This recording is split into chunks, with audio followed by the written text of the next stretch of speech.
Hello, my name is Thomas Pollum. I'm the Managing Director at Navori, and I'm going to showcase one of our latest innovations, which we are showcasing right now at the ISE 2020.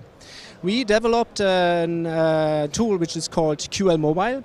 It's developed for non-desk employees. That means more and more people are using their mobile phone or the tablet to control content management system and to change content and to send content to different kind of players.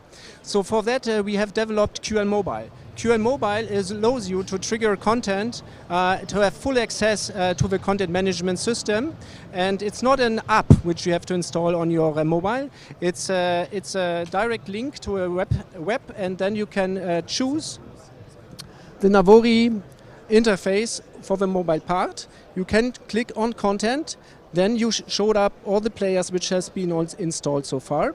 If I choose a player,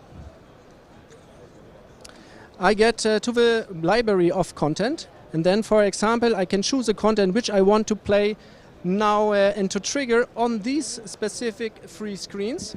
So I trigger now the media, and the media will then appear and interrupt the current playlist which I have chosen. So here we go.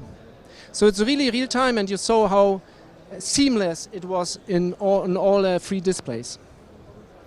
If you need some more information about QL Mobile and Navori, just visit us on www.navori.com. Thank you.